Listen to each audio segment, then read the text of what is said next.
Greetings to everyone in Christian Guy TV land.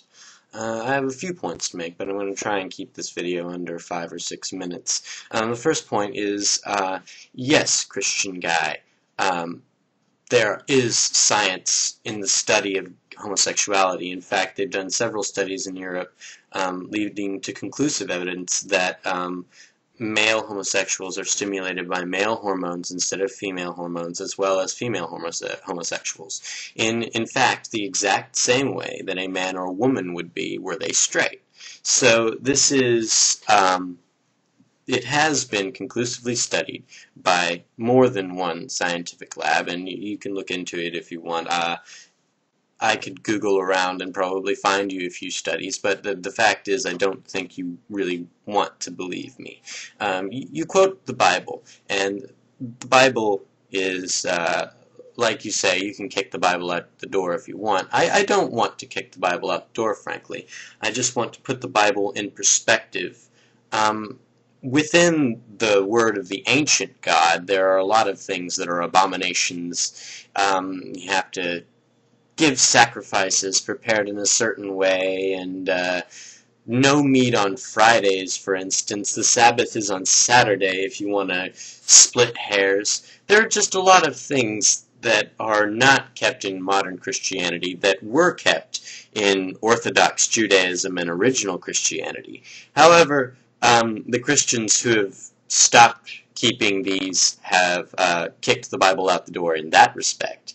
But you seem to think that they're going to get into heaven. Now, of course, I want to talk about the Bible a little bit as a literary source rather than a source of heavenly thought. And I know that this might be a little bit loath to people of faith, so I'm going to try and be as politically correct to your feelings as possible.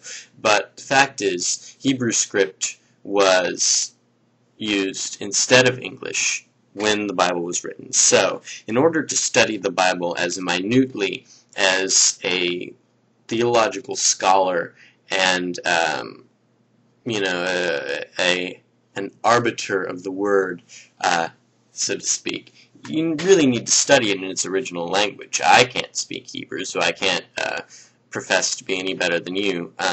Can't speak any other language because I'm a dumb American like the rest of us. But I believe that if you want to scrutinize the Bible as closely as a lot of people are, especially among the fundamentalists, you really need to scrutinize it in its original language. Now, built into the religion of Judaism is for two people to take Hebrew scripts, the same Hebrew script, and argue over what God actually meant, and this is considered a worship of God. So really, in its closest to original form, religious worship of this kind is almost Gnostic in a way.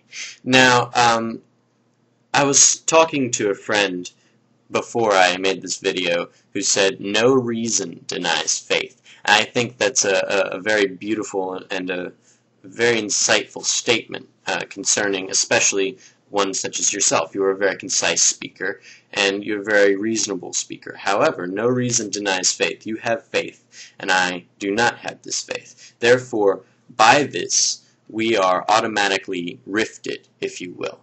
However, I don't think that we are rifted at all by reason. So, my next point is hell and the Bible.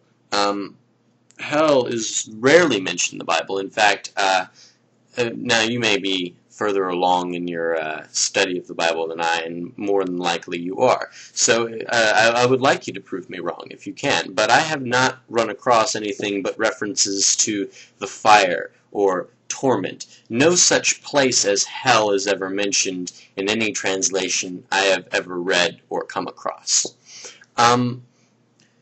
Now, I'm going to end this video now because I think I've gone a little bit longer than maybe I wanted to. But to keep sort of in tow with the original video, I thought I would read to you from the other Bible. Because, there it is, the other Bible. I'm probably going to stutter because I've only read this a couple of times. So. The head is one world the neck, one world the breast, and each leg is one world even so. Unto the liver and spleen and bowels and stomach, the male organs and the womb and skin and hair and nails and back and viscera, each one of them is a separate world. And when they converse together, it is a talk between persons, in whom there is no hatred, envy, or dissension.